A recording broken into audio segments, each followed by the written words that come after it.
जी हाँ, आवाज मेरी आ रही होगी आप लोग को।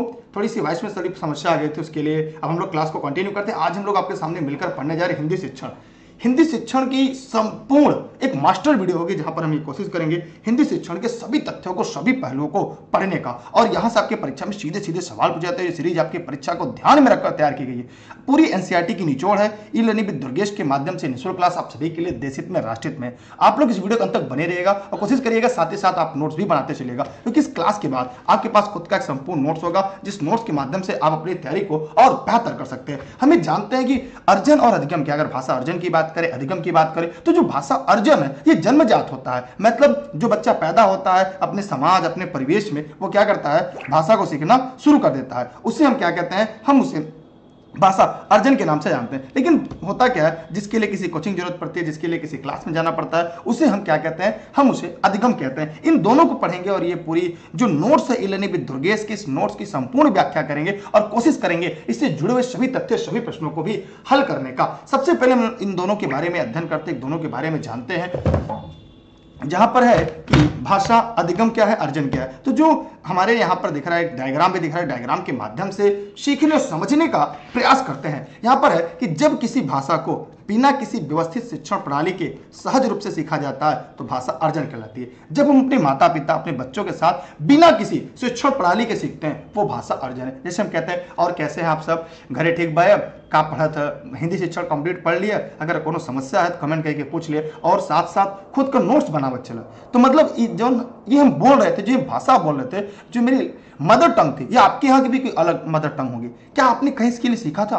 क्या आप इसके लिए किसी कोचिंग को ज्वाइन किया था? क्या आपने इसके पहले इस सीरीज के साथ साथ कोई कोचिंग संस्थान में अध्ययन किया था? जी नहीं। तो आपने भी ये जाना, आपने भी ये समझा कि इसके लिए आपने किसी कोचिंग का सहारा नहीं लिया। ये सब बोलना अपने परिवेश से सीखा। इसी को हम भाषा अर्जन कहते हैं। इसे क्या कहते हैं, हम भाषा अर्जन कहते हैं। अब भाषा अधिगम की बात करते हैं। अर्जन में देखिए, आप एक डायग्राम आपको दिख रहा होगा। ये जो अर्जन है, भाषा अर्जन है, इसमें डायग्राम आपको दिख रहा होगा। इस डायग्राम का मतलब क्या, इसको हम जानते हैं। यहाँ पे देखिए चार लोग आपस में बात कर रहे हैं। तो जब एक दूसरे से कोई बात करता है, वहीं से हम चीजों को बोलना सीखते हैं, वहीं से चीजों को हम जानना सीखते हैं, और वहीं से हम भाषाई ज्ञान भी अर्जित करते हैं। तो इसे हम भाषा अर्जन कहते हैं। दूसरी तरफ अगर बात करें अधिगम, देखिए ये शिक्षण के माध्यम से होता है, और यहाँ पे एक शिक्षिका है। जब किसी भाषा को व्यवस्थित शिक्षण प्रक्रिया द्वारा सीखा जाता है तो भाषा अधिगम कहलाता है। माने जब कभी किसी भाषा को हम व्यवस्थित शिक्षण प्रक्रिया द्वारा सीखते हैं तो भाषा अधिगम कहलाती है। जैसे आप क्लास पढ़े, जैसे इस मास्टर वीडियो को पढ़ रहे, तो हम एकदम स्टेप बाय स्टेप चल रहे हैं। हम दोनों का एक तरह से तुलना करते हुए अध्ययन कर रहे हैं, तो एक स्टेप स्टेप के माध्यम से पढ़ रहे हैं। मतलब एक शिक्षक और आपकी जरूरत पड़ती है, कहीं ना कहीं एक व्यवस्थित शिक्षण प्रणाली है, और इसके द्वारा अगर आप ज्ञान अर्जित करते हैं, इसके द्वारा आप सीखते हैं, तो क्या कहलाता है, वह आपका भाषा अधिगम कहलाता है। वो क्या कहलाता है, आपका भाषा अधिगम कहलाता है। आगे देखते हैं हम लोग।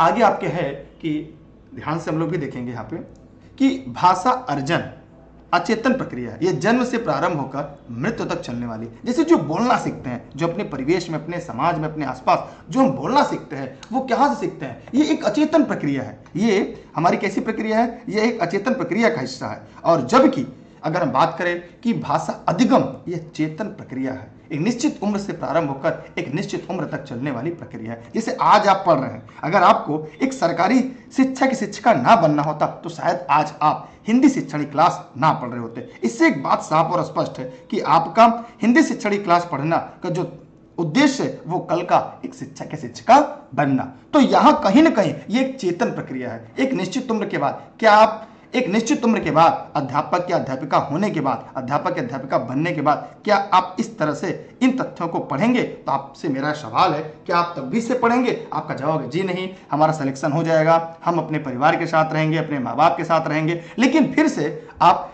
अधिगम शिक्षण में भाषा अधिगम नहीं पढ़ेंगे। तो यही कह रहा है, एक चेतन प्रक्रिया है, एक उम्र से शुरू होकर एक उम्र तक चलती है। अगर फिर से बात करते हैं भाषा अर्जन, भाषा अर्जन क्या होता है, स्वाभाविक होता है। जैसे आपने बोलना सीखा है, आपने चीजों को जानना सीखा है, क्या इसके लिए आपने कोचिंग ज्वाइन किया था? जैसे आप अपने घर में अपने मम्मी पापा से बात करते हैं, अपने परिवार से बात करते हैं, अपने गुरुजन से बात करते हैं, क्या इसके लिए आपने किसी कोचिंग का सहारा लिया था? आपका जवाब होगा नहीं। लेकिन अगर भाषा अधिगम की बात करें तो उसके लिए अभ्यास अनिवार्य है। बिना अभ्यास के आप भाषा अधिगम नहीं कर सकते, यह आप सभी को जानना काफ़ी हद तक जरूरी है। उम्मीद करते हैं आप लोग को ये पता भी होगा। हम इसी के साथ बढ़ते हैं एक सवाल की तरफ, एक अगले टॉपिक की तरफ। यहाँ पर है अर्जन का क्षेत्र व्यापक होता है। जो भाषा अर्जन का ये क्षेत्र होता है ना, ये काफ़ी व्यापक होता है। मतलब इसका जो क्षेत्र है ये काफ़ी व्यापक है, काफ़ी दूर तक फैला हुआ है। मतलब हम कभी ट्रेन में सीख सकते हैं बोलना, किसी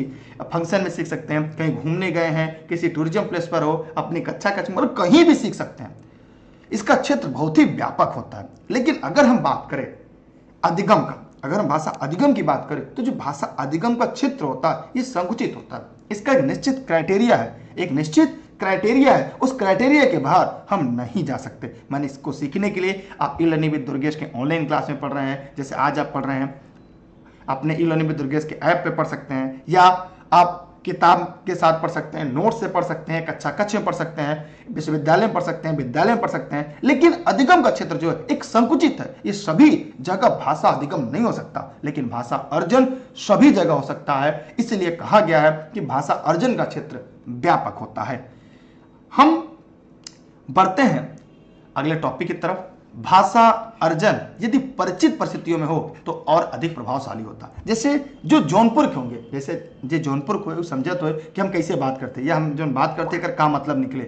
और कुछ जन ऐसा नहीं है जो समझ में ना आए, कुछ लोग ऐसा लगे तो है कि सर जी भोजपुरी में बात करते हैं। तो मतलब ये है कि भाषा अर्जन यदि परिचित परिस्थितियों में हो तो वह और अधिक प्रभावशाली होता है। यह बात काफी इंपॉर्टेंट है। यह बात जानते हैं, जैसे बच्चा अपने माँ बाप, अपने परिवार से सीखता है। इसका एग्जाम्पल देते हैं। जैसे अगर हम कोई बच्चा है, अगर वो मान लीजिए जौनपुर जनपद में पैदा हो गया, अगर जौनपुर जनपद में पैदा हो गया है और उसे उठा के तमिलनाडु में लेके चले, उसे कहाँ चले जाते हैं, तमिल परिवार में। अब तमिल परिवार में कुछ हिंदी बोलना जानता है। अब तमिल परिवार में जब लोग बात करेंगे, जब तमिल में वो लोग बोलना शुरू करेंगे, जब वो तमिल में बोलना शुरू करेंगे, क्या वो बच्चा सीख पाएगा? क्या वो बच्चा सहज महसूस कर पाएगा? आपका जवाब होगा जी नहीं सर, वो महसूस नहीं कर पाएगा। मतलब इससे बात पूरी तरह साफ और स्पष्ट है कि भाषा अर्जन हमेशा परिचित परिस्थिति में होती है तो और अधिक प्रभावशाली। अगर उसकी मातृभाषा में पढ़ाया जाए, उसकी मातृभाषा में सिखाया जाए, तो जो ये भाषा अर्जन होता है ये काफी ज्यादा प्रभावशाली होता है। अब दूसरी तरफ हम बात करते हैं, भाषा अधिगम के लिए एक विशेष परिस्थितियों का निर्माण करना पड़ता है। मतलब अगर भाषा अधिगम है उसके लिए एक विशेष परिस्थिति होगी। माने अगर हिंदी भाषा अगर आपको पढ़ानी है, जैसे आज हमारी क्लास का नाम है हिंदी शिक्षण, अगर हिंदी भाषा अगर आपको हिंदी भाषा पढ़ानी है तो याद रहे हिंदी भाषा की कक्षा कक्ष होना चाहिए, उसके अध्यापक होने चाहिए और आपके पास उससे जुड़ी शब्दावली होनी चाहिए, उससे जुड़े हुए समझ होनी चाहिए। तब जाकर हम उसके लिए क्या कर सकते हैं, प्रस्तुति करेंगे, निर्माण करेंगे, तब हमारा भाषा अधिगम होगा।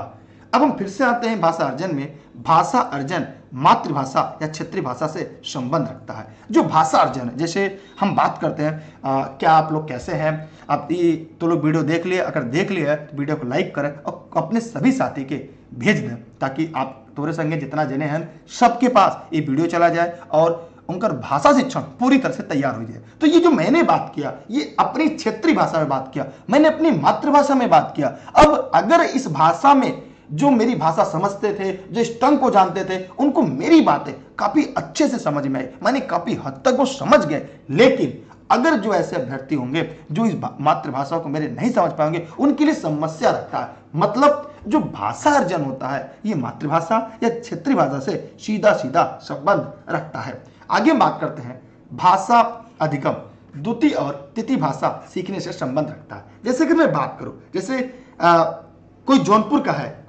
का है और मान लीजिए वो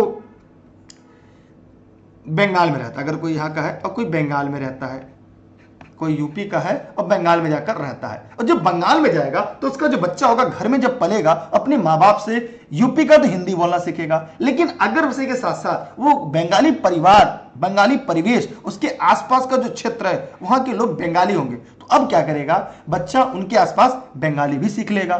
तो हमने ये देखा कि कहीं ना कहीं हमने देखा कि अगर यूपी का है और उसके जो है आसपास बंगाल के लोग हैं तो उसके साथ साथ क्या होगा, बंगाली भी सीख लेगा। अब देखिए ये भी मातृभाषा होगी क्योंकि मदर टंग है, उसके माँ बाप बोलते हैं, ये उसके समाज की भाषा है, उसके परिवेश की भाषा है, उसके आसपास की भाषा है, कहीं ना कहीं ये भी मातृभाषा ही उसके लिए होगी। अब इसके साथ साथ अगर वह उर्दू सीखना चाहे, इसके साथ अगर वह उर्दू सीखना चाहे, अगर वो क्या सीखना चाहे, अगर वो बच्चा अब उर्दू सीखना चाहे तो अब उर्दू उसके लिए क्या होगी, ये पहलू यूपी का मान लीजिए हिंदी हो गया, भोजपुरी हिंदी हो गया, ये बंगाली, ये पहली भाषा हो गई, दूसरी, ये दोनों मातृभाषा होगी। लेकिन जो तीसरी भाषा होगी उर्दू, यह उसके लिए एक अधिगम होगी, उसके लिए भाषा को सीखना पड़ेगा। उर्दू क्या होगा, अब बच्चे को सीखने की जरूरत पड़ेगी, उर्दू के लिए जानना पड़ेगा, सीखना पड़ेगा, लेकिन हिंदी और बंगाली उसे अच्छे से समझ में आ जाएगी। मतलब जो तीसरी भाषा होगी वो क्या होगी, यहां पे देखिए तृतीय भाषा सीखने का जो संबंध होगा वो क्या होगा, भाषा अधिगम। कभी कभी दूसरी भाषा जो होती है वो भी हो सकती है, मतलब पहली तो जो होगी वो हमेशा मदर टंग होगी, हमेशा मातृभाषा या क्षेत्रीय भाषा होगी, दूसरा या तीसरा। अब दूसरे के एग्जांपल दे दें, जैसे कोई बच्चा, जैसे मैं जौनपुर का हूं, मुझे हिंदी बोलने आती, अब अगर मुझे कन्नड़ बोलना सीखना है या मुझे जापानी सीखनी, जैसे मुझे जापानी, स्पेनिश या चीनी जैसे जापानी भाषा सीखनी है, तो अब उसके लिए मुझे क्या करना होगा, मैं हिंदी बोलना जानता हूं, हिंदी समझता हूं, अब मैं जापानी भाषा बोलने के लिए इसके लिए अधिगम करूंगा, इसके लिए क्लासेस करूंगा, इसके लिए एक परिस्थिति का निर्माण करूंगा। तो अब जो जापानी भाषा होगी यहाँ पे द्वितीय अधिगम की भाषा होगी। लेकिन अगर मैं हिंदी और बंगाली दो जानता हूं और मैं तीसरी भाषा अधिगम करना चाहता हूं तो भाषा अधिगम कहलाती है। तो यहां पर बात स्पष्ट है कि जो भाषा अधिगम होती है वो द्वितीय हो सकती है या तृतीय हो सकती है, क्योंकि जो प्राथमिक भाषा होगी हमेशा मातृभाषा होगी, जो अपने परिवार के, अपने समाज के लोग बोलते हैं। इसलिए उम्मीद करते हैं यहां तक की चीजें आप लोग को समझ में आ चुकी होंगी। इसी के साथ हम इस सेशन में और आगे बढ़ते हैं। ये निःशुल्क क्लास आप सभी के लिए देश हित में और राष्ट्र हित में। अब है आपके सामने, इसके द्वारा मानव का विकास होता है। अगर हम बात करें तो जो अधिगम है, जो भाषा अधिगम है, इसके द्वारा मानव का विकास होता है। जैसे हम कहां से विकास होता मेरा, जैसे कोई व्यक्ति है जो पढ़ा लिखा नहीं है, क्या उसका जीवन विकास नहीं होता। अब उसको कहीं जाना है, आना है, किसी के घर पे काम करना है या किसी कंपनी में काम करना है, तो वो कैसे अपने आप को व्यक्त करता है, तो जो उसकी मातृभाषा होती है, जो उसकी क्षेत्रीय भाषा होती है, उसके द्वारा अपने आप को व्यक्त कर कर अपना जीविकोपार्जन करता है। अर्थात भाषा अर्जन के द्वारा मानव का विकास हो पाता है। जैसे अगर मान लीजिए हम जौनपुर से हैं, मुझे आगरा जाना है, तो मैं आगरा जाने के लिए जब मैं स्टेशन में पहुंचूंगा तो मैं लोगों से पूछूंगा कि मुझे जो आगरा से जौनपुर जाने के लिए ट्रेन किस प्लेटफॉर्म पर मिलेगा, क्योंकि मेरी भाषा क्षेत्रीय भाषा थी, मैं अपनी भाषा बोलना जानता हूं। तो कोई बताएगा वो जो बगल वाला प्लेटफॉर्म नहीं दिख रहा है, हाँ कहेंगे हाँ उसी पर आएगी ट्रेन आपकी, तो वहां चला जाएगा। वो पढ़ा लिखा नहीं है, लेकिन हाँ उसके पास भाषा अर्जन था, उसके पास क्षेत्रीय भाषा का ज्ञान था, उसे क्षेत्रीय भाषाएं पता थी, इसके आधार पर वो वहां चला जाएगा। तो इस प्रकार मानव का जो विकास होता है उसमें भाषा अर्जन की भूमिका होती है। लेकिन अगर हम बात करें भाषा अधिगम का, तो मानव का सर्वांगीण जो विकास होता है वो किसके द्वारा होता है।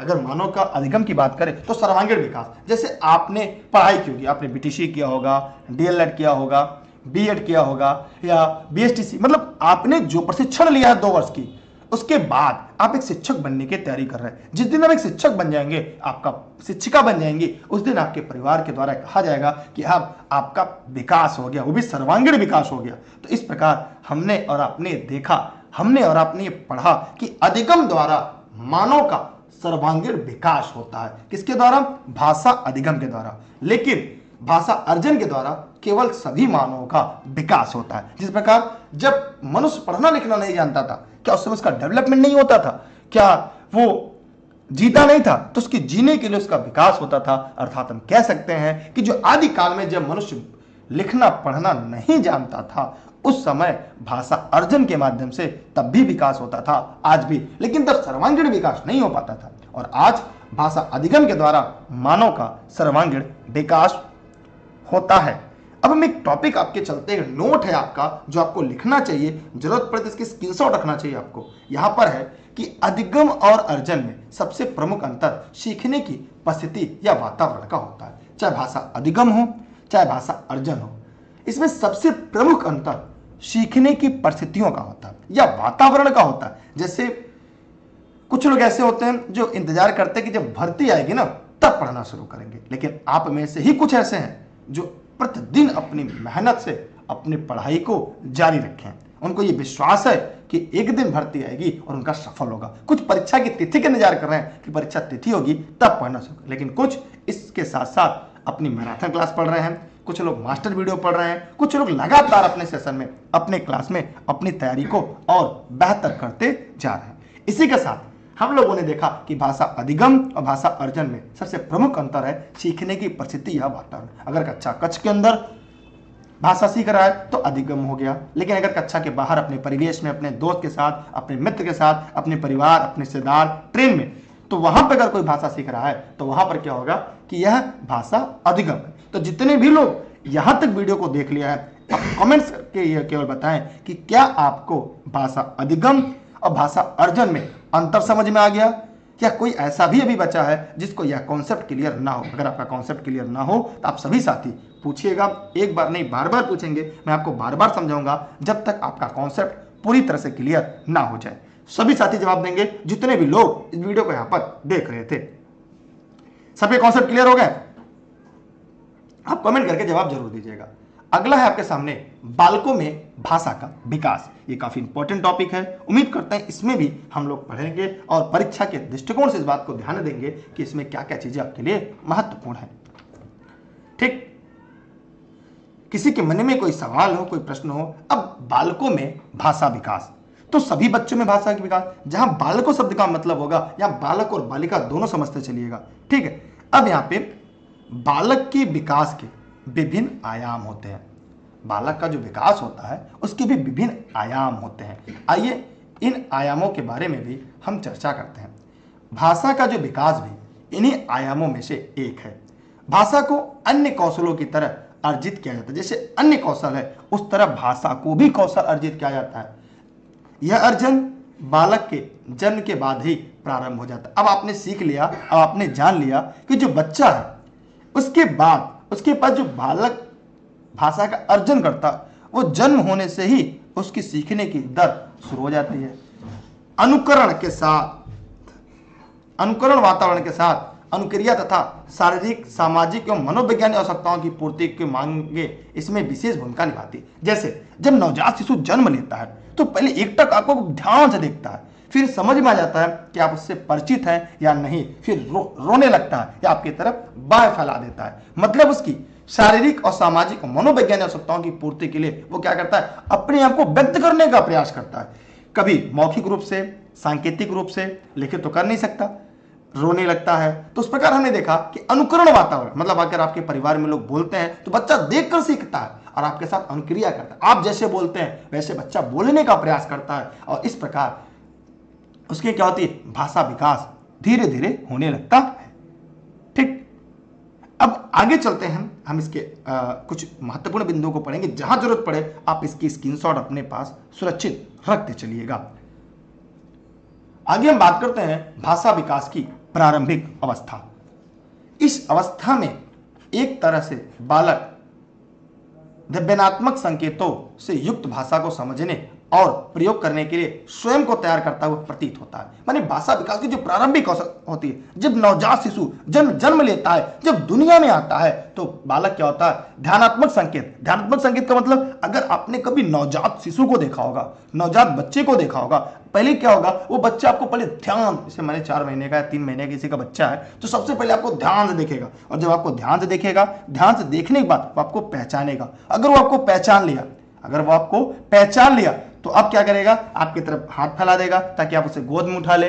और अगर आपको नहीं पहचान रहा है तो रोना शुरू कर देता है जोर से कि नहीं, आप उसे परिचित नहीं है। वही कह रहा है कि जो भाषा विकास की जो पहली अवस्था बच्चों की होती है, वो द्रव्यनात्मक संकेत से युक्त भाषा को समझने और प्रयोग करने के लिए स्वयं को तैयार करता हुआ प्रतीत होता है। जो उसकी अभिव्यक्ति होती है निम्न प्रकार से चेष्टाओं द्वारा क्रियाओं के रूप में होती है। उसकी जो अभिव्यक्ति होती है, जो आप तक वो अपनी बातें पहुंचाना चाहता है, उसकी कुछ चेष्टाएं हैं, उसे भी हम लोग जानने का प्रयास करेंगे। आइए देखते हैं। सबसे पहले चरण में बच्चा क्या करता है, जन्म लेते ही रोने, चिल्लाने और वह अन्य ध्वनि या आवाजें भी निकालने लगता है। जब बच्चा जन्म लेता है, जब धरती पर आता है, तो सबसे पहले क्या करता है, बच्चा जन्म लेते ही रोने, चिल्लाने और अन्य ध्वनियां, आवाजें भी निकालने लगता है। ये ध्वनियां पूर्णतः स्वाभाविक, स्वचलित, नैसर्गिक माने प्रकृति की देन होती है। इन्हें सीखा नहीं जाता। ये किसकी देन है, ये स्वाभाविक होती है। जब बच्चा पैदा होता है और रोने लगता है, आवाजें निकालता है, ध्वनियां निकालता है, तो ये स्वाभाविक है, ये स्वचालित है, खुद से, ये नैसर्गिक है, ये भगवान का दिया हुआ, इन्हें सिखाया नहीं जाता। यह बच्चा जन्म लेने के बाद यह भाषा सीखने का, भाषा विकास का उसका पहला चरण है। आप जरा कमेंट करके बताइए कि आपको समझ में आ गई। अब हम इसके साथ और आगे चलते हैं। उपरोक्त क्रियाओं के बाद बालकों में बड़बड़ाने की क्रियाएं तथा चेष्टाएं शुरू हो जाती। अब बच्चा क्या कहता है, अब आपने देखा होगा बच्चा इस तरह से बोलता है, माने वो खुद से बात करता है। जैसे बच्चा अब 4 माह 5 माह का हो जाता है, 8 माह का हो जाता है, आपने अपने घर में देखा होगा बच्चा खुद से बात करता है, खुद से मन में बड़बड़ाने लगता है, खुद से क्रिया करने लगता है, हाथ हिलाने लगता है, मतलब अचानक से हंसने लगता है। तो बच्चे के अंदर जो क्रिया होती है ये दूसरा चरण है, माने बच्चों में भाषा विकास का ये दूसरा चरण है। माने आपके द्वारा जो सीखा गया होता है, आपके द्वारा जो सुनता है बालक, वो भी ध्वनि के माध्यम से, अपनी क्रियाओं के माध्यम से बड़बड़ाकर व्यक्त करने का प्रयास करता है। उसके द्वारा स्वर जैसे ऊ इस तरह के जो व्यंजन है, कुत्ते मैंने इत्यादि पहले उच्चारित किया। तो मैंने जो बच्चा है वो इन ध्वनियों को, इन स्वरों को सबसे पहले उच्चारित करता है। जैसे अ, ई, उ, ए, त, म, न, क, इनको सबसे पहले क्या करता है, उच्चारण करने का प्रयास करता है। आगे देखेंगे हाव भाव तथा इशारों की भाषा को भी बालक धीरे धीरे समझ आने लगती है। हाव भाव तथा इशारों की भाषा भी बच्चों को धीरे धीरे समझ आती है। जैसे उसके तरफ हाथ बढ़ाते हैं तो बच्चा समझ जाता है हमें गोद में उठाने वाले। अगर आप उसको सिक्का निकालते हैं, टॉफी निकालते हैं, तो बच्चा समझ जाता है उसे टॉफी मिलने वाली है, उसे कुछ मीठा मिलने वाला है, उसे कुछ खाने को मिलने वाला है, वो आपकी तरफ चला आता है। अगर उसको गाड़ी बैठने का शौक है तो आपको देखते ही गाड़ी बैठना, तो आपकी तरफ भागता हुआ नजर आएगा, चाहे वो पैर की तरफ चल के या आपकी गोद में आकर। तो जो बच्चा है वो आपकी हाव भाव, आपके इशारों की भाषा को धीरे धीरे समझने लगता है। अब और आगे देखते हैं। अब हमने ये देखा कि इस अवस्था में प्राय 1-2 स्वर व्यंजन ध्वनियां निकालकर उसकी पूर्ति अपने हाव भाव चेष्टाओं से करते दिखाई देते हैं। अब इस अवस्था में प्राय 1-2 स्वर जैसे मम्मी, मामे, पापा, इस तरह के जो शब्द होते हैं, और बच्चों की भाषा थोड़ी अलग होती है, कोशिश ये कर रहे हैं कि बच्चों की भाषा निकालने की। तो इस तरह से बच्चे क्या होते हैं, स्वर ध्वनियां निकालकर उसकी पूर्ति अपने हाव भाव, अपनी चेष्टाओं से करते हुए दिखाई देते हैं। अब आते हैं चॉम्स्की जी को पढ़ते हैं। चॉम्स्की जी को पढ़ने के साथ साथ एक बात याद रखेंगे कि भाषा विकास में चॉम्स्की जी का काफी महत्वपूर्ण योगदान है। यहां से परीक्षाओं में सवाल आते हैं कि चॉम्स्की का संबंध किससे है, तो भाषा शिक्षण से है। अब यहाँ पे समानतः एक बच्चा एक सामान्य भाषाई जगत से संपर्क के अतिरिक्त अंतर्निहित भाषाई क्षमता के साथ ही जन्म लेता है।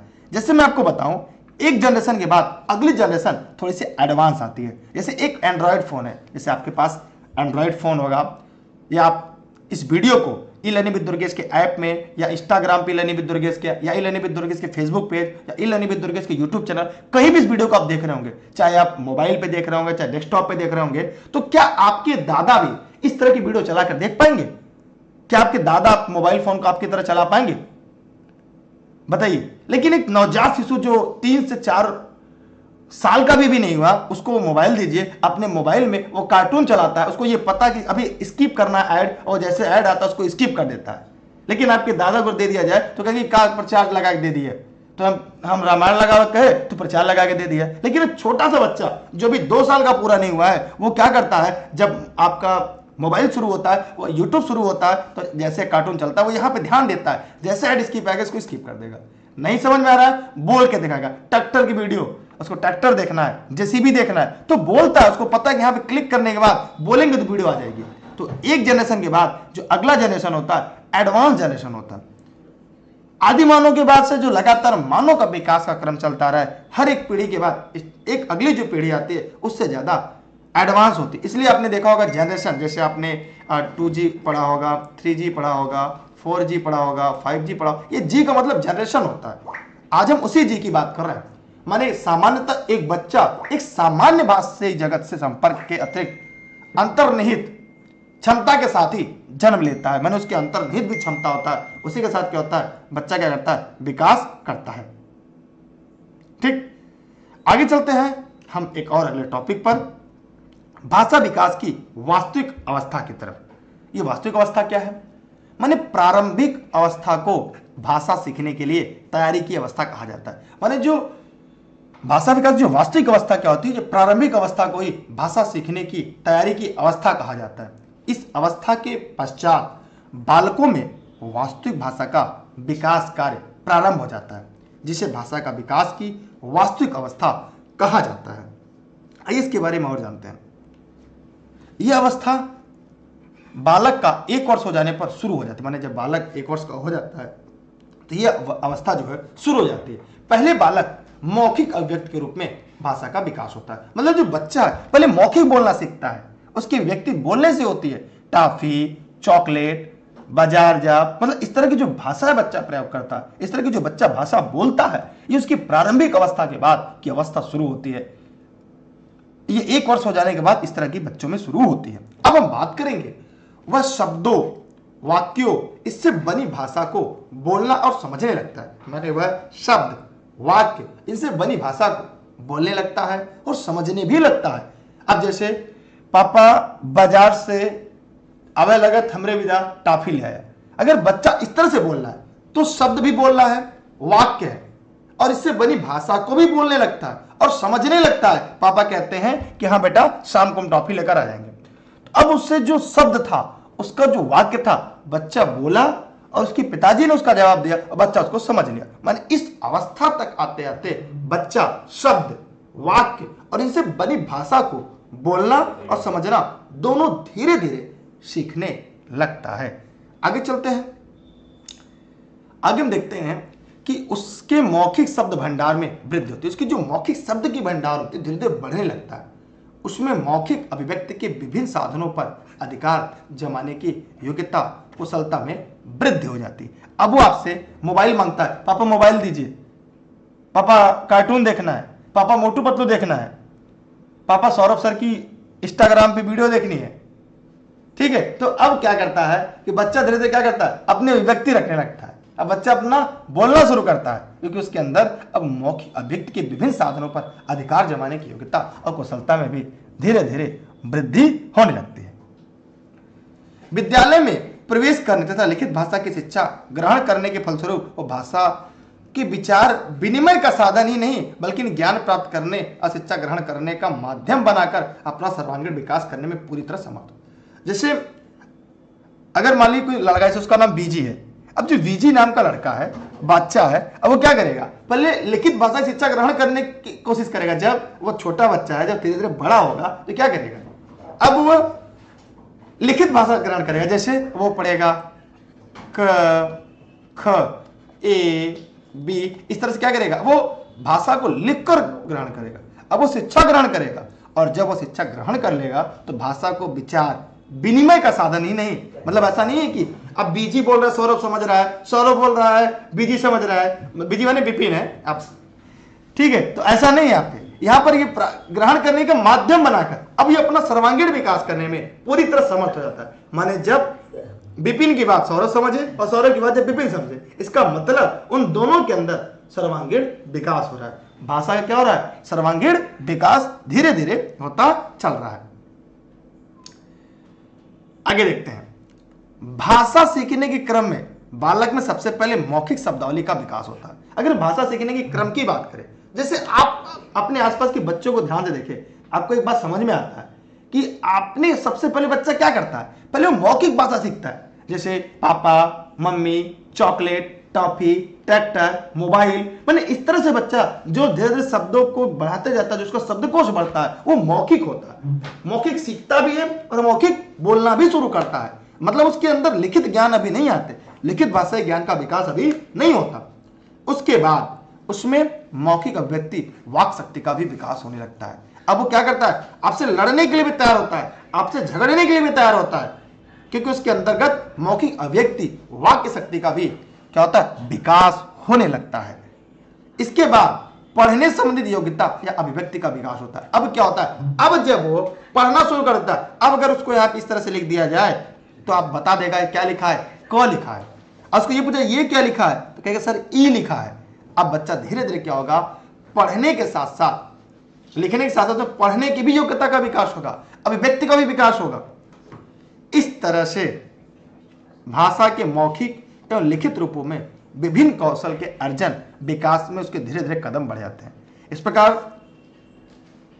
भाषा के मौखिक, जैसे मैं बोल रहा हूं, लिखित जो यहां पे लिखा हुआ है, जो मैं अपने पेन टैब से लिख रहा हूं, विभिन्न कौशल के अर्जन और विकास में धीरे धीरे बच्चे के कदम क्या होंगे, आगे बढ़ना शुरू हो जाते हैं। अब देखते हैं यहां पर है शब्द भंडार का विकास। अब जैसे चाहे सौरभ अग्रहरि जी हो, चाहे विपिन जी हो, अब इनमें 20 शब्द का भंडार है। जब एक दूसरे से बात करते हैं शब्दों का प्रयोग करते हैं। जैसे एक छोटा सा एग्जाम्पल लेते हैं, घर। अगर मैं घर शब्द कहूं तो आपके मन में क्या क्या आता है, माने घर के जो पर्यायवाची है, अगर घर के पर्यायवाची की बात करें, ठीक है, तो घर में जैसे कोई कहेगा मकान कह देगा, कोई बिल्डिंग कह देगा, कोई झोपड़ी कह देगा। इन लोगों के भी अपने अपने एक मतलब निकलते हैं। तो बच्चों के अंदर क्या होगा, अब उसका विकास होना शुरू होगा। आप पानी लाओ बेटा, जल लेकर आओ, तो बच्चा समझने लगता है कि पानी और जल क्या है। अब समझता है दोनों तो एक ही चीजें हैं ना, ठीक। आगे चलते हैं हम लोग। बालकों के शब्द भंडार में पहले वे शब्द आते हैं उसकी शारीरिक आवश्यकताओं की पूर्ति करें, बाद में शब्द आते हैं जो उसकी तत्कालीन मनोवैज्ञानिक आवश्यकताओं को पूरा करे, माने उसकी शारीरिक आवश्यकताओं को जो पूरी करे। जैसे उसका पेट पूजा। पेट पूजा का मतलब क्या है, उसे खाने में, ठीक, उसको क्या है, उसकी शारीरिक आवश्यकता, उसको भूख लगी है तो अच्छा अच्छा कहेगा, टॉफी मांगेगा, चॉकलेट कहेगा, डेयरी मिल्क कहेगा। जैसे अभी सौरभ अग्रहरि को सबसे ज्यादा डेयरी मिल्क पसंद है, तो क्या करेंगे, अब उन किसी से मिलेंगे, कहेंगे मुझे डेयरी मिल्क ला के दो। वो भी कौन वाला, 500 वाला, और 5 वाला 10 वाला उनको नहीं पसंद है, ठीक है। अब उनको 500 रुपए वाला 100 वाला डेयरी मिल्क पसंद है। तो अब बच्चे क्या करेगा, अपने जो भाषा का प्रयोग करेगा, कहेगा अच्छा चॉकलेट लाना तो यही लाए हैं, इसका मतलब लाना तो बढ़िया चॉकलेट लाना चाहिए था ना, डेयरी मिल्क लाना चाहिए था ना, महंगा वाला लाना चाहिए था ना, वो 5 स्टार नहीं खाएंगे। अब तो यहां पर एक बात सामने आई कि बच्चा सबसे पहले अपनी शारीरिक आवश्यकताओं की पूर्ति करता है, बाद में उसकी तात्कालिक मनोवैज्ञानिक। जैसे अब मान लीजिए सौरभ के दोस्त हैं विपिन, जैसे विपिन ने अब गूगल का फोन लिया, अब सौरभ के पास क्या है, मान लीजिए जैसे कोई स्मार्टफोन है, जैसे इनके पास OnePlus है। अब ये सोचेंगे मेरे पास गूगल फोन आए या मेरे पास आईफोन आ जाए, तो यहां पर क्या करेंगे, ये उनकी मनोवैज्ञानिक हो सकता है। अब वो जिद करेंगे ताकि उनको आईफोन मिल जाए, ताकि उनको गूगल फोन मिल जाए। तो इस तरह एक दूसरे से जो मनोवैज्ञानिक होता है, जैसे एक छोटा बच्चा, उसके पास ट्रैक्टर, फोन का मेरा मतलब छोटा फोन है, इसके पास नहीं है, तो पापा से रोने लगेगा, मम्मी से रोनेगा कि मम्मी मुझे फोन दिला दीजिए, पापा मुझे फोन दिला दीजिए। तो यहां पर अब बच्चा क्या कर रहा है, उसकी तत्कालिक जरूरत हो गई। उसको कभी कभी बच्चे पेन के लिए, उसको लिखना नहीं आता, लेकिन आपको लिखता हुआ देख के वो कलम के लिए रोने लगता है, वो कॉपी के लिए रोने लगता है। तो उसकी मनोवैज्ञानिक आवश्यकता है, लेकिन उसकी शारीरिक आवश्यकता नहीं है। तो बालक के शब्द भंडार में सबसे पहले वे शब्द आते हैं जो उसकी शारीरिक आवश्यकताओं की पूर्ति कर सके। शारीरिक आवश्यकता में उसको सबसे पहले भूख मान लीजिए, भूख का मतलब है खाने वाली चीज उसको जो है, ठीक है। दूसरा उसके बाद जो उसको लगता है, अरे ये मेरा कपड़ा नहीं पहना, मुझे ये कपड़ा पहनना है, नहीं मुझे ये चश्मा लगाना, ये चश्मा नहीं पसंद है, ये मेरे दोस्त जो है जैसे सौरभ सर को चश्मा उनके दोस्त को नहीं पसंद था, तो क्या बदल के लाए, ठीक है। तो यहां पर इस चीज को हम लोग को पढ़ना, समझना और जानना होगा, ठीक है। अब हम चलते हैं और आगे।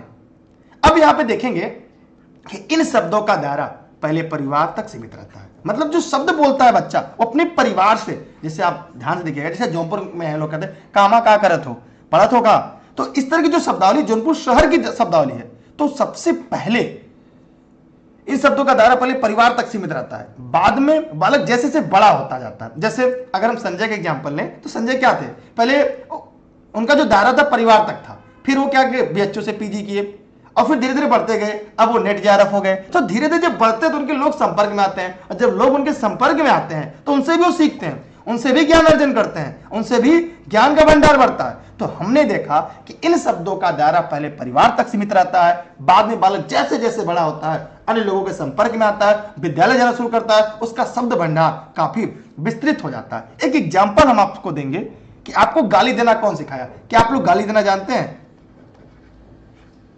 कितने लोग ऐसे हैं जो गाली देना जानते हैं? उम्मीद करता हूं जितने लोग इस वीडियो को देख रहे हैं वे सब गाली देना जानते हैं। अब बताइए, गाली देना आपने कहां से सीखा था? क्या आपके परिवार में सिखाया था, आपके माँ बाप ने सिखाया था, आपके अध्यापकों ने सिखाया था, आपके स्कूल के स्टाफ ने सिखाया था? आपने कहां से सीखा था? जरा कमेंट सेक्शन में कमेंट करके बताइएगा कि कहां से आपने सीखा था। तो आपने ये कहा, ये अपने दोस्त से, अपने मित्र से, या आपके बगल में कोई गाली दे रहा था उससे आपने सीख लिया। तो मतलब आपने यहां पे समझ लिया कि गाली देना आपने कहां सीखा। आपके मन में अगर इस सवाल का जवाब आएगा तो यहां पर इस प्रश्न का ही उत्तर है। अब संजय पहली बार में जेआरएफ हो गए, कैसे हो गए? अब यहां पर वो जैसे जैसे बड़े होते गए, अन्य लोगों के संपर्क में आते गए और विद्यालय जाना शुरू हो गया, मतलब वो विश्वविद्यालय की बात करते हैं, बीएचयू, सेंट्रल यूनिवर्सिटी जाना शुरू कर दिए। उनका शब्द भंडार बढ़ा। यहाँ पे शब्द भंडार का मतलब ज्ञान भंडार बढ़ा और काफी विस्तृत होता चला गया, और आज वो जूनियर रिसर्च फेलोशिप हो गए हैं पहली बार में, 22 साल की उम्र में। तो अब हम आगे चलते हैं। हमने यहाँ पे देखा कि बच्चों में भी शब्द भंडार किस तरह से बढ़ते हैं। तो अगर बात किया जाए कि जो बच्चे की पहली पाठशाला होती है, उसके माँ, उसका जो पहला विद्यालय होता है, उसका परिवार होता है, उसके बाद उसका समाज, उसका वातावरण, जहां से भाषा अर्जन कर पाता है, और बाद में जब बच्चा विद्यालय से जुड़ता है तब जाकर वह भाषा अधिगम करना शुरू करता है, जिससे उसका सर्वांगीण विकास हो पाता है। ठीक है। अच्छा, एक कमेंट आया है, सर गाली देना नहीं सीखे। क्या आपको गाली देना नहीं आता? ऐसा कोई नहीं हो इसको गाली देना नहीं आता, और गाली का मतलब ही ना जानता हो गाली होता क्या है। या तो आप मुझसे झूठ बोल रहे हैं, खुद से झूठ बोल रहे हैं कि आपको गाली का मतलब नहीं पता, गाली कैसे दी जाती है। ठीक है, चलिए आगे हम देखते हैं। अब देखिए, बालकों में शब्दों का भंडार जानते हैं, ये काफी इंपॉर्टेंट है। अगर आपको जरूरत लगे तो इसकी स्क्रीनशॉट भी अपने पास सुरक्षित रख लीजिएगा। ठीक है। अब यहां पे देखिएगा, बालकों की आयु, बालकों का शब्द भंडार, बालकों की आयु पढ़ेंगे, बालकों का शब्द भंडार। जन्म से 8 माह, जन्म से 8 माह तक बच्चे के पास शब्द नहीं होते। वह केवल आपको ध्यान से देखता है, आपकी एक्टिविटी को समझता है, आपको पहचानता है कि मम्मी है या पापा है, घर का कोई मेंबर है या कोई बाहरी है। ठीक है। कभी कभी होता है जब बच्चों को दांत निकाल देते हैं, आंख बड़ा करके दिखाते हैं, डराने का प्रयास करते हैं, बच्चा उसमें रोने भी लगता है। तो जन्म से 8 माह तक के बच्चों के पास 0 शब्द भंडार होते हैं। शब्द कितने होते हैं? 0 होते हैं। लेकिन 9 माह से 12 माह 3 से 4 शब्द आते हैं। ठीक है। जैसे मम्मी, पापा, पानी, दूध, टॉफी। ठीक है। ऐसे शब्द क्या होते हैं? 9 से 12 माह तक 3 से 4 शब्द आ जाते हैं। ठीक। अब 1.5 वर्ष तक, जब बच्चा 1.5 वर्ष तक, मतलब हम यूं कह सकते हैं 18 माह, माने 18 माह का जब बच्चा होता है उस 10 से 12 शब्द सीख लेता है। अब शब्द क्या होंगे? उसके बढ़ गए, अब वो 10 से 12 शब्द सीखने लगता है। उसके जो शब्द भंडार बढ़ गए, उसके बाद 10 से 12 शब्द के भंडार पहुंच गए हैं। अब फिर जब बच्चा 18 माह मतलब जो 24 माह का होता है, तो उसके पास 272 शब्द होते हैं। मतलब आपसे बात करने लगता है, आपकी बात को पूरा पूरा समझने लगता है। क्या आपके आसपास कोई 2 वर्ष का बच्चा है? आप उससे जरा देखिए, क्या वो धीरे धीरे आपकी बातें बोलना सीख लेता है, आपकी बातें समझने लगता है। ठीक। जी हाँ, जस्ट शिवानी अग्रहरी जी का कहना है, शिवानी अग्रहरी जी का, कि हाँ आसपास के लोग से आप गाली देना सीख लेते हैं। ये सच्चाई है। और जो कुछ लोग कहते हैं नहीं आता, अरे आज तक उन्होंने गाली सुनाई नहीं आसपास। ठीक। आगे देखते हैं। 2.5 वर्ष तक मतलब 30 माह। जी हाँ, चलिए 2.5 वर्ष तक मतलब 30 माह। अगर 30 माह का जब बच्चा तो उसके शब्द भंडार 450 हो जाते हैं। शब्द भंडार कितने होते हैं? 450। 3 वर्ष तक का बालक मतलब 36 माह। जब 36 माह का बालक होता है, उसके पास 1000 शब्द हो जाते हैं। लेकिन जब वो बच्चा 42 माह का होता है, तब उसके पास 1250 शब्द भंडार हो जाते हैं। अब ये देख पा रहे होंगे, इसकी स्क्रीनशॉट आप रख लीजिएगा। जितने भी लोग इस वीडियो को देख रहे हैं, बार बार कहना चाहूंगा, इसकी स्क्रीनशॉट अपने पास आप सब रख लीजिएगा। ठीक। शायद अब आप लोग को पूरा दिख रहा होगा, पूरे शब्द भंडार आपके पास होंगे अब इस वीडियो सेशन में। जब 4 वर्ष का बच्चा होता है, उसके पास 1600 शब्द भंडार होते हैं। जब बच्चा 5 वर्ष का होता है, 2100 शब्द भंडार है। जब 11 वर्ष का होता है, तो उसके पास लगभग 50,000 शब्द भंडार हो जाते हैं। जब वो 14 वर्ष तक का होता है बच्चा, 80,000 शब्द भंडार हो जाते हैं। और 16 वर्ष तक 1 लाख से अधिक शब्द भंडार हो जाते हैं। आज मैं आपसे सवाल पूछता हूं, आपके पास कितने शब्द भंडार है? माने कितने शब्दों के भंडार होंगे? कमेंट करके जवाब दीजिएगा। जी हाँ, जो सौरभ अग्रहरी का नाम, उनके पास शब्द भंडार 20 लाख है। विपिन गुप्ता जी का नाम, उनके पास 2.5 लाख का है। आप बताइए आपके पास शब्द भंडार कितने हैं? कमेंट सेक्शन में कमेंट करके बताइएगा। ठीक है। स्क्रीनशॉट हो गया आपका। मैंने इसलिए इसको छोटा कर दिया पेज को ताकि आप आसानी से स्क्रीनशॉट कर सकें। अब आते हैं यहां पे, ध्यान से देखते हैं। अब है कि बालकों के भाषा विकास, बालक के भाषा विकास में उस भाषा से संबंधित शब्द तथा उनके शब्द भंडार का बड़ा ही महत्वपूर्ण योगदान होता है। बालक के भाषा विकास में उस भाषा से संबंधित शब्द, उसके शब्द भंडार का बड़ा ही महत्व होता है। माने इसे वोकैब कह सकते हैं, मतलब अंग्रेजी में, हिंदी में शब्दकोश कहते हैं। अगर आपके पास शब्दकोश नहीं है ना तो आपका भाषा विकास नहीं हो सकता। चाहे जिस भाषा की विकास की हम बात करें, चाहे वो हिंदी भाषा हो, चाहे अंग्रेजी भाषा हो, उर्दू हो, जापानीज हो, स्पेनिश हो, कन्नड़ हो, तमिल हो, बंगाली हो, कोई भी भाषा हो, जब तक आपके पास शब्द भंडार बढ़ता जाएगा और जितना ज्यादा शब्द भंडार बढ़ता जाएगा आपके जो भाषा का विकास है उतना तेजी से बढ़ता जाएगा। आगे हम बात करें, शब्दों से ही आगे जाकर वाक्य बनते हैं। आपको भी पता है, पहले जो आपकी ध्वनि होती है उससे अक्षर बनते हैं, अक्षरों को जोड़कर शब्द बनते हैं और शब्द को ही जोड़ते जोड़ते आगे चलकर वाक्य बनते हैं और वाक्यों से भाषा के रूप का निर्माण होता है और वाक्यों से ही भाषा के रूप का निर्माण होता है। पहले बच्चा पापा, मम्मी, सौरभ, विपिन, इस तरह के शब्द बोलता है। फिर वो कहता है कि सौरभ मामा जब बाजार जाया हमरे विदा टॉफी ले आया। तो पहले वो शब्द बोल रहा था, पहले वो खाली मामा कहता था, फिर सौरभ मामा कह रहा है, फिर अग्रहरी मामा कहता है, फिर कहता है मामा जब बाजार जाइएगा तो मेरे लिए टॉफी लेकर आइएगा। मतलब वो पहले शब्द के बाद फिर वो वाक्य बोलना शुरू करता है। अब वाक्य तक की दूरी उसको पूरी कर लिया। अब आगे देखते हैं, जिसे विचार तथा भाव के संप्रेषण और विनिमय के लिए काम में ला सकता है। तो जो उसका जो वाक्य है बच्चे की, जो उसका भाषा है, अब उस भाषा और विचार के माध्यम से संप्रेषण, मतलब अगर मैं बोल रहा हूं, अगर मैं बात कर रहा हूं, आप मेरी बात समझ रहे हैं, आप बोल रहे हैं, मैं आपकी बात समझ रहा हूं, इसका मतलब क्या है? ये विनिमय है, इस संप्रेषण का माध्यम है। विनिमय का मतलब एक दूसरे से लेन देन करना। जैसे बच्चा आपसे सीखता है, आप बच्चे सीखते हैं, तो ये बच्चे का जो भाषा का मनोवैज्ञानिक गुण होता है वो बढ़ता है। अगर संप्रेषण की बात करूं, अच्छा संप्रेषण तब है, जैसे मैंने एग्जांपल दिया, मैंने आपका नाम इसलिए नहीं लिया, मैं आपका नाम लूंगा, जो लोग लाइव हैं उनको बुरा लगेगा, सर मुझे ऐसे कह दिए, लेकिन जो विपिन और सौरभ जी, इनका नाम मैंने इसलिए, इनको बुरा नहीं लगेगा और मेरी बात आपको समझ में आ गई। तो मैंने उदाहरण इसलिए दिया ताकि एक अच्छा संप्रेषण हो सके, और अच्छे शिक्षण वही होती है जहां पे एक अच्छा संप्रेषण हो, माने दोनों तरफ से हो। मैं बोलूं आप समझे और आप बोले तो मैं समझूं। चाहे मूंगफली मांगिए, चाहे बादाम मांगिए, चाहे टॉफी मांगिए, चाहे चॉकलेट मांगिए, वो आपके ऊपर है, ठीक है। तो इसलिए जो भाषा शिक्षण की सीरीज थी वहां पर हम लोग कुछ देर के लिए रुकते हैं, फिर अगले सेशन में हम भाषा शिक्षण के जो सिद्धांत है, जो थियरी है, उनको पढ़ने का प्रयास करेंगे। आप सब लोग डेली क्लास के लिए टेलीग्राम पर दुर्गेश सर सर्च करिएगा, बिना स्पेस के, ई लर्निंग विद दुर्गेश आएगा, उसे ज्वाइन कर लीजिएगा, जहां पे सभी क्लास की नोट्स, वीडियो और साथ ही साथ आप सभी को सभी क्लास के नोटिफिकेशन और लिंक भी मिलती रहेगी। अगर फेसबुक यूजर है तो e learning with Durgesh Facebook, Instagram e learning with Durgesh, Twitter e learning with Durgesh, और सबसे बड़ी बात यह है कि ई लर्निंग विद दुर्गेश का ऐप प्ले स्टोर से डाउनलोड कर लीजिएगा। हाँ, सभी लोग, जैसे सवितानंद जी ने भी ई लर्निंग विद दुर्गेश का ऐप रखा है और इंस्टाग्राम पर भी जुड़े ई लर्निंग विद दुर्गेश के, तो आप लोग भी ऐप इंस्टॉल करिएगा, वहां पे आपको सभी नोट्स मिल जाएंगे। और घर बैठे भी नोट्स अगर आप चाहते हैं, ई लर्निंग विद दुर्गेश के ऑफिस के नंबर पर आप कॉल करके जानकारी ले सकते हैं। मेरी क्लास आप सभी को निःशुल्क देश हित में, राष्ट्र हित में हमेशा की तरह आपको मिलती भी रहेंगी, आगे भी मिलती रहेंगी, ठीक है। ये सभी क्लासेस जनपद जौनपुर से चलती हैं। आप लोग वीडियो को शेयर करना ना भूलिएगा और चैनल पर नए हैं तो लाइक करते रहिएगा। आप सभी का थैंक यू, ठीक है। और अगली क्लास के लिए हम आपके साथ फिर से मिलते हैं, तब तक के लिए जय हिंद, जय भारत। और आपकी भाषा शिक्षण क्लास कैसी लगी, कोई प्रश्न हो, कोई सवाल हो, कमेंट सेक्शन में छोड़ते चलिएगा। मुझे जब जब समय मिलता रहेगा मैं आपके लिए देश हित में, राष्ट्र हित में ऐसी क्लासें लेकर आता रहूंगा। थैंक यू सभी का, जय हिंद, जय भारत। मिलते हैं अगली क्लास में।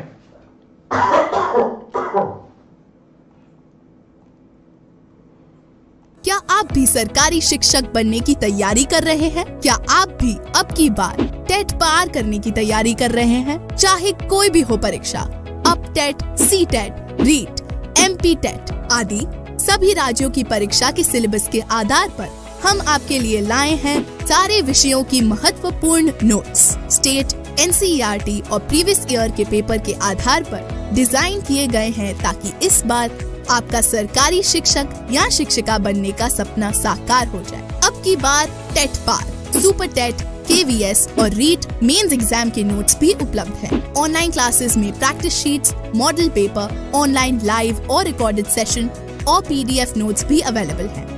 ई-लर्निंग विद दुर्गेश का ऐप प्ले स्टोर से डाउनलोड करें। अधिक जानकारी के लिए कॉल करें 63063 44367, 73551 79012 या 73988 83002।